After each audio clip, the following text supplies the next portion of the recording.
बदलाव किया और एक बार फिर से उसने इजराइल के खिलाफ बाद में सब चेंजेस आए और हैं। फिलिस्तीन को पूरी तरीके से सपोर्ट करना शुरू कर दिया। Hello guys, welcome to our channel. और आज हम लेके आए कौन कौन से मुस्लिम देश है जो फिलिस्तीन को सपोर्ट कर रहे हैं।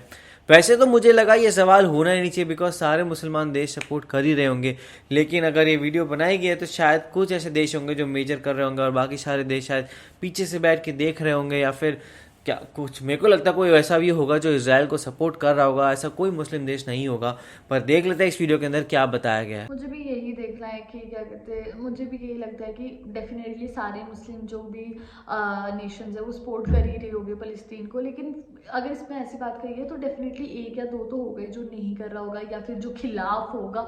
जो भी होगा वो तो वीडियो के थ्रू ही पता लगेगा। और हम लोगों को पता है कि जैसे पाकिस्तान और फ़लस्तीन का भी जो रिश्ता है वो बहुत ज़्यादा अच्छा है, तो डेफिनेटली जो पाकिस्तान है वो तो फ़लस्तीन को बढ़ चढ़ के सपोर्ट करेगा ही करेगा। और भी जैसे बाकी नेशन जैसे टर्की हो गया और सऊदी अरेबिया वगैरह वो भी सपोर्ट करेगी। लेकिन अगर एक भी कोई बड़ा ऐसा मुस्लिम देश है ना जो सपोर्ट नहीं करता है फ़लस्तीन के लिए, तो वो कहीं ना कहीं वो टेंशन की बात है फ़लस्तीन के लिए फॉर श्योर।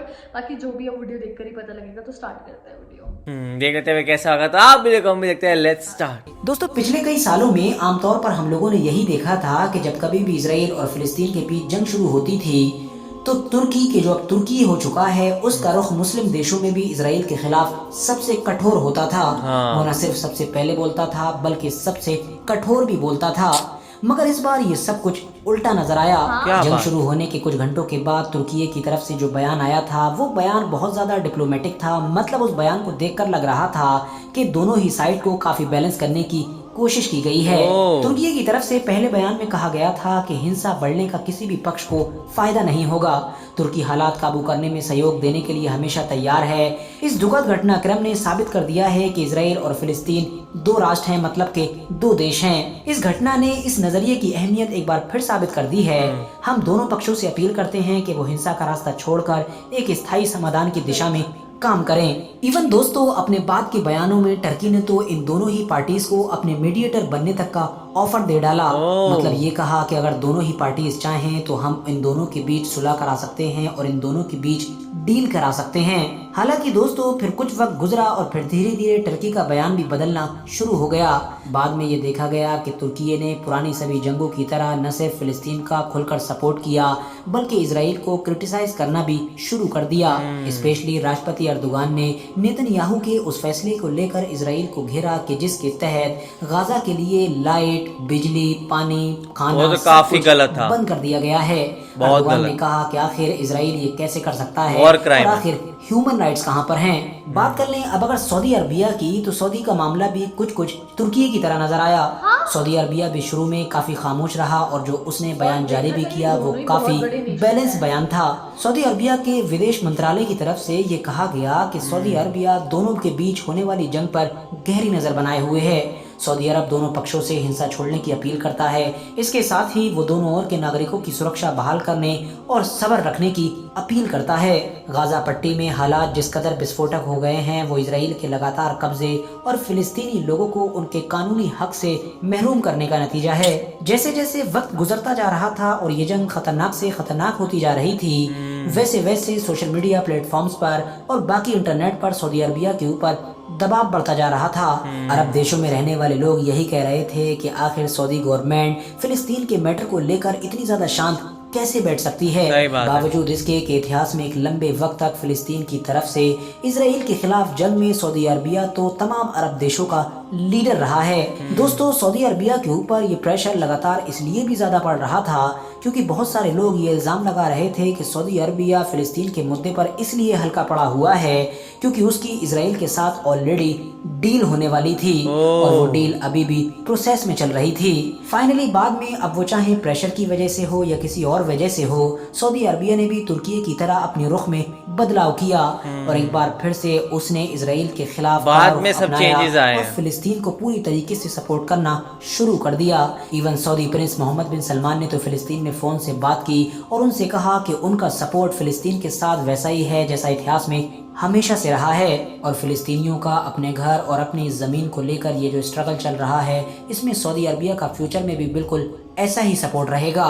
मगर दोस्तों, इस बार के इजराइल और पैलेस्टीन कॉन्फ्लिक्ट में जिस मुस्लिम देश का रिएक्शन और जिस मुस्लिम देश का बयान सबसे ज्यादा चर्चाओं में रहा, वो देश था UAE, मतलब कि यूनाइटेड अरब एमिरेट्स। इसने तो बाकी मुस्लिम देशों से अलग हटकर गाजा का ये जो ग्रुप है, यानी कि हमास के, जिसने इजराइल पर अटैक किया था, इसको ही घेर लिया और अपने बयान में इसके ऊपर निशाना साधा।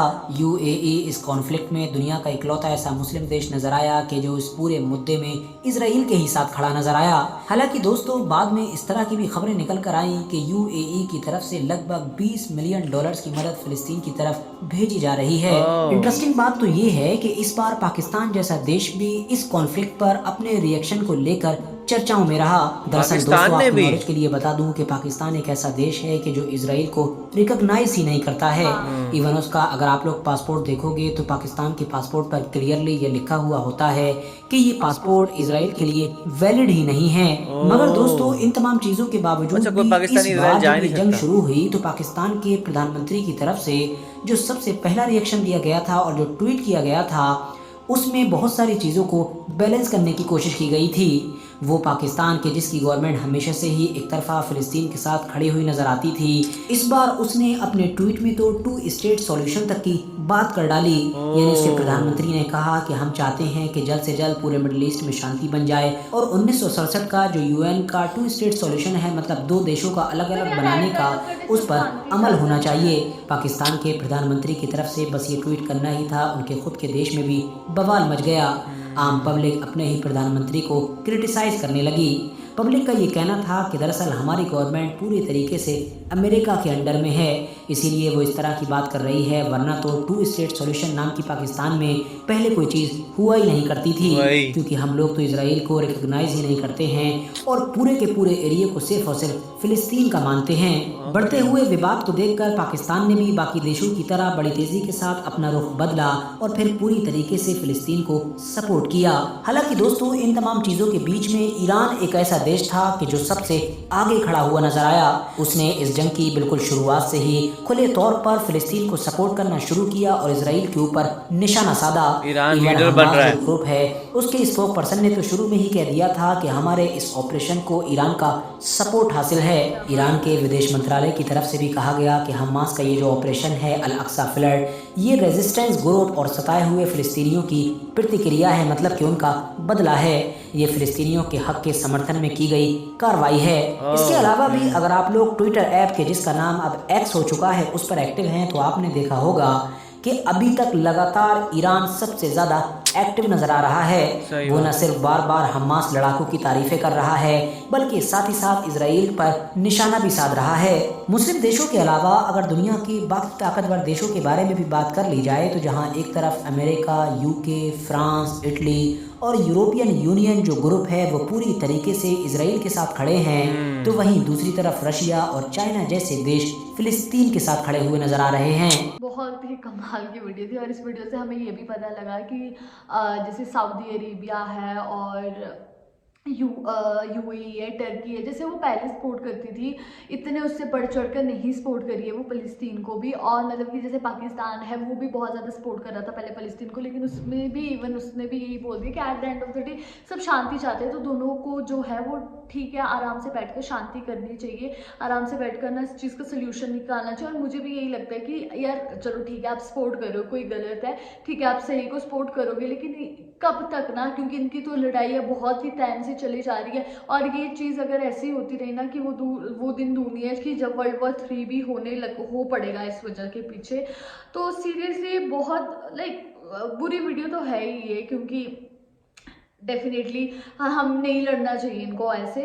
आई होप ये जो कंडीशन है फिलिस्तीन और इजराइल की वो जल्दी से जल्दी सॉल्व होए। और हम लोगों को इससे ये भी पता लगा कि कैसे जो एक कंट्री है वो काफ़ी बढ़कर इसको सपोर्ट कर रही है फिलिस्तीन को, तो ये तो हमें पता लगा ही। और जैसे बाकी जो कंट्रीज़ है जो पहले भी करती थी वो इतना बढ़ चढ़ के नहीं कर रही है, वो भी अभी यही बोल रही है कि भाई शांति फैलाओ शांति फैलाओ। तो आई होप ये जल्दी सारा जो भी है मैटर वो रिजॉल्व हुए और फाइनली इनके भी सब कुछ ठीक हुए। वही यही देखा गया हमने इस वीडियो में भी कि सारे मुस्लिम कंट्रीज मेजरली तो यहाँ पे पैलेस्टाइन को सपोर्ट कर रहे हैं, बट अब सबका थोड़ा रुख नरम हो चुका है। वो कह रहे हैं कि भाई कुछ भी करके एक सोल्यूशन पे आओ और जो है ये वॉर ख़त्म किया जाए। बिकॉज देखा जा रहा है कि किस तरीके से जो कह सकते हैं निहत्थे लोग हैं, जो इनोसेंट लोग हैं, उनकी बहुत जानें जा रही हैं और उनको बहुत हालत ख़राब हो रही है। तो आप लोग उस बारे में क्या कहना चाहेंगे, आप हमें कमेंट सेक्शन में ज़रूर बताइएगा। तो इसे लाइक करते जाइए, कमेंट करते जाइए, शेयर करते जाइए और सब्सक्राइब करते जाइए। बाय। बाय।